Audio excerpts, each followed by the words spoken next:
It is nice to have that sound back as practice is officially underway for the Badger basketball team. Welcome into your weekly press pass. The Hoops team officially started practice on Friday. With the way the team finished last season and all 5 starters back, there are high expectations this year. And as things get underway for Greg Gard in his first full year as head coach, he's not changing things at practice. I put together through the offseason, I was able to find every single practice from pretty much the early or mid-1990s on, either note cards or in a binder somewhere, and I was able to combine all those into practice 1, practice 2, so forth, all the way up to, I think, practice 28. I put all those together along with all the drills and just kind of did an overview of what was the constants every year. And I've tweaked a few things, but primarily it remains the same. The game hasn't changed a whole lot.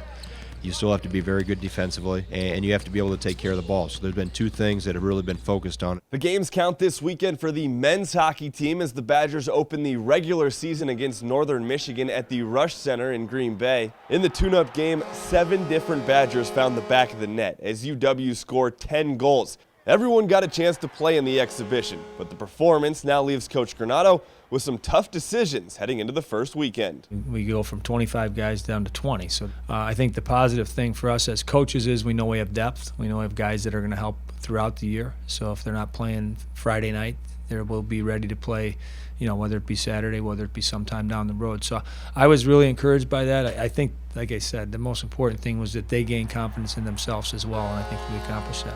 The women's hockey team opens its home schedule this weekend as Ohio State is in town. Now, defenseman Maddie Rolfes got her first action in almost a year against St. Cloud State after returning from an injury, and her teammates could not have been happier to see her on the ice. We hand out a hard hat after every game, and Sid McKibben, our captain, after Friday night's game, gave it to Maddie just because she hadn't played a game in a year and obviously played really well for us. And it was just exciting to see that smile back on her face and her ability to go out and play. This weekend against Ohio State is the only time in the month of October the Badgers are on home ice. Make it 6 wins against top 20 teams so far this season for the UW volleyball team as the Badgers took down 14th ranked Purdue in 5 sets. Wisconsin is 4-0 in conference play for the first time since 2007, and the Badgers are getting stronger as the team got Lauren Gillis back from injury.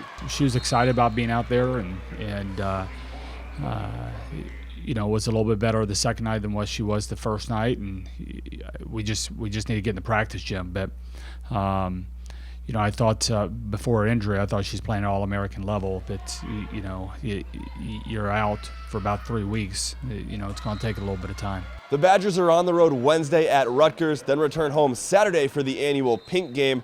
Game starts at 7:30. Make sure to get there early to get your free Pink Rally towel. There is going to be no easing into the season for the Badger swim teams. Wisconsin welcomes perennial power Auburn to the Natatorium on Saturday to kick off the year. My philosophy has always been if you want to be the best, you're going to have to face the best, and Auburn's going to give us everything that we want and more right out of the gate. And I think that's how you learn, you discover what you need to work on, how to get better.